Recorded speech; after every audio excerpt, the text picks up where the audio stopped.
The Galactic Council chamber erupted in unanimous opposition. Every species representative stood from their seats, chittering, growling, or broadcasting their disapproval through translators.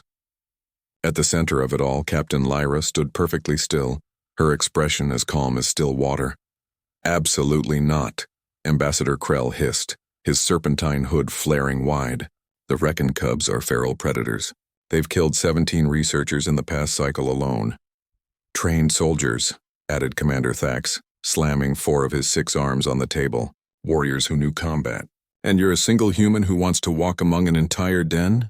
Captain Lyra smiled, that peculiar human expression that so many species found unsettling. "That's exactly why I need to go," she said softly. "You sent soldiers. I'm not one." The council denied her request. They always did at first. Humans had this irritating habit of asking permission for things they'd already decided to do. 3 days later, Lyra's shuttle touched down on Rekka Prime without authorization, and by the time the council could scramble a response team, she had already walked into the Cubs' territory. The planet's surface was a labyrinth of crystalline caves that refracted the binary suns into 1,000 shades of amber and gold. The Reckon Cubs, each one massing twice Lyra's weight with claws that could shred steel, had been orphaned when a mining corporation's excavation collapsed their ancestral den. The adults had all perished. What remained were 50 younglings, scared and savage, attacking anything that approached. Lyra walked slowly through the entrance of the main cavern.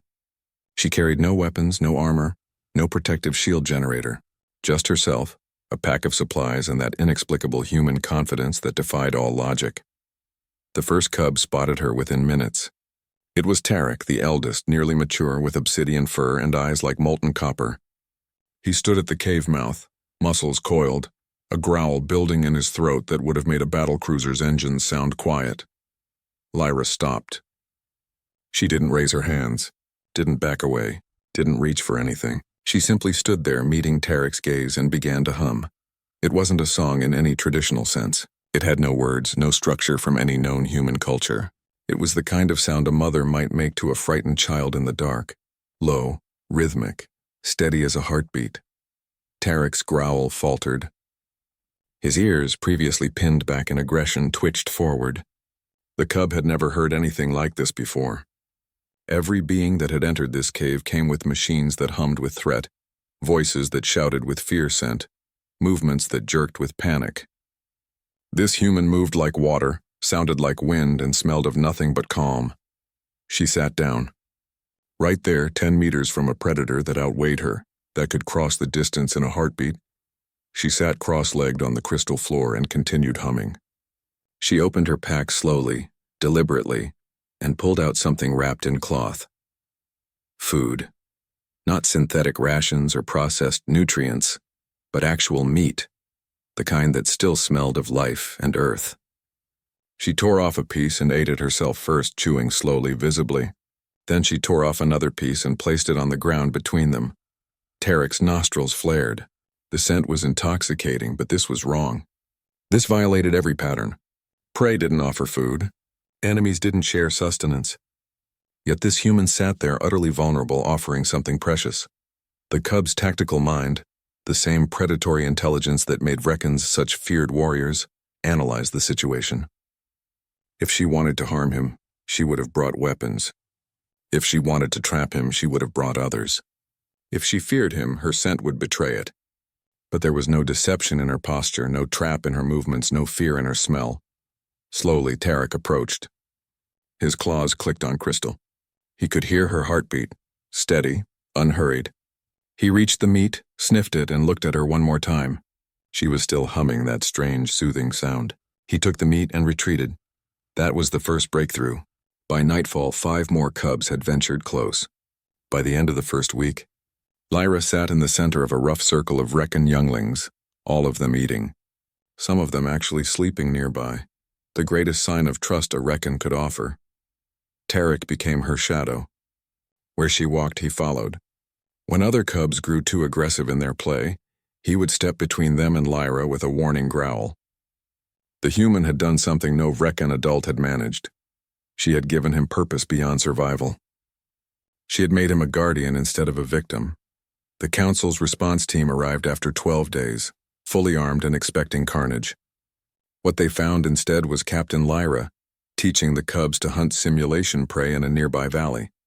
Tarek at her side coordinating the younglings with the precision of a trained officer. Ambassador Krell emerged from the shuttle, his hood flaring in disbelief. "This is impossible. They're following commands. They're organized. They were always intelligent," Lyra said, approaching with Tarek beside her, all 600 kilograms of adolescent apex predator walking heel to her boot like a trained companion. "You just treated them like animals. Humans know the difference between aggression and fear. We've lived with both long enough." "How?" Commander Thax demanded. "How did you survive when trained warriors died?" Lyra looked at the cubs, dozens of them now emerging from the caves, no longer hiding, no longer attacking, "Because I didn't come here to conquer or control them. I came here to sit with them. Humans spent thousands of years learning that most things that bare their teeth are just scared. We learned patience on a world where everything wanted to eat us, and we survived by understanding rather than destroying." She knelt beside Tarek, running her hand along his dark fur. The cub, no, the young warrior, leaned into her touch, purring deep in his chest. "They didn't need soldiers," Lyra continued. "They needed someone who remembered that before we conquered the stars we were children too. Scared. Alone. Learning to trust." The council eventually authorized a human-led rehabilitation program. Within a year, the Reckon cubs had been integrated back into what remained of their society, many of them becoming exemplary citizens. Tarek joined Lyra's crew, the first Reckon to serve on a human vessel.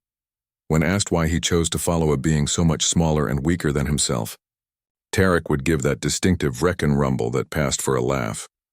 "Because she walked into our darkness without fear," he would say. "And she taught me that the strongest thing in the universe isn't claws or teeth. It's the courage to sit beside someone who's afraid and stay until they're not anymore." That was the human way. They didn't just survive the galaxy. They taught it how to trust again,